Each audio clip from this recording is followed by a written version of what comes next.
নমস্কার বন্ধুরা, দীপাস কিচেনে আপনাদের সবাইকে স্বাগত। আজকে আমি সাবুদানার খিচুড়ি নিয়ে এসেছি, নিরামিষ একদম। তার জন্য সাবুদানাটা আমি 2 ঘন্টা আগে হালকা জল দিয়ে ভিজিয়ে রেখেছিলাম, একদম নরম হয়ে গেছে দেখুন।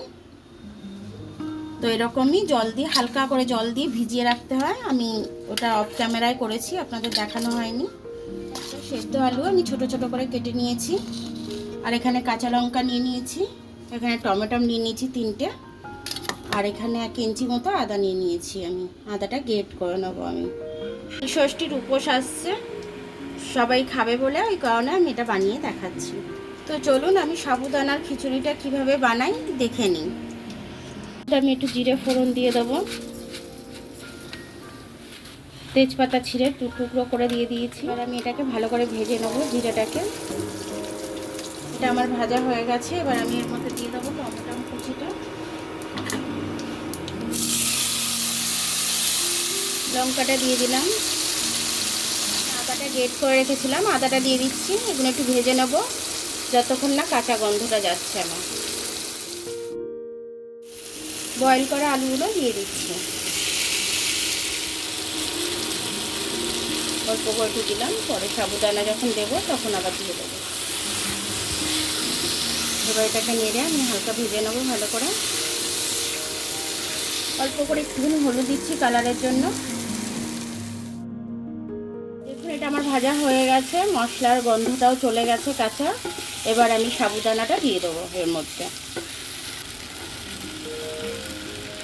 পুরো হয়েছে একদম সাবুদানাটা আমার। এরকমভাবে মানে সাবুদানাটা আপনারা ভিজিয়ে নেবেন।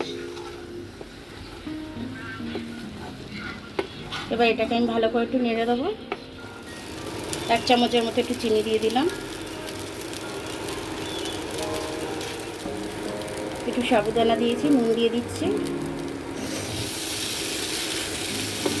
দেখুন আমি নেড়ে এইভাবে, আমি কিন্তু এটার মধ্যে জল দেবো না, এরকমই ঝুরঝুরে নামিয়ে নেবো। এবার আমি একটু লেবুর রস নিখড়ে দিয়ে দিচ্ছি, টক টক মিষ্টি মিষ্টি একটু ভালো হবে খেতে।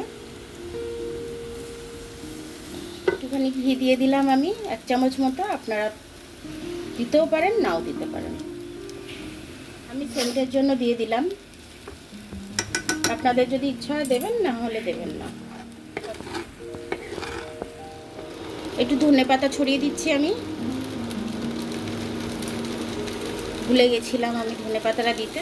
এবার আমি ধনেপাতাটা দিয়ে আর একটু ভেজে নেব, ভেজে নিয়ে তারপর নামিয়ে নেব। আমার সাবুদানার খিচুড়িটা কিন্তু হয়ে গেল। আপনারা এই রেসিপিটা ফলো করে নেবেন, করে নিয়ে আপনাদের নীলষষ্ঠীর উপোস আসছে, খেয়ে নিতে পারবেন, আর পেটটাও ভরা থাকবে অনেকক্ষণ। আর এটা কিন্তু খেতে খুব সুন্দর হয়েছে, সিম্পল রেসিপি। আমার হাতে গোনা 10 মিনিটের মধ্যে আমার রান্নাটা হয়ে গেছে আমার। তো আপনারাও এইভাবে করে নেবেন, বেশি সময়ও লাগবে না, খেতেও খুব সুস্বাদু হয়েছে। তো ভিডিওটা দেখার জন্য অনেক অনেক ধন্যবাদ। আমার ভিডিওটা যদি আপনাদের পছন্দ হয় তাহলে লাইক, সাবস্ক্রাইব, বেল আইকনটা একটু টিপে দেবেন। আর ফেসবুক থেকে দেখলে একটু লাইক আর ফলোটা একটু করে দেবেন।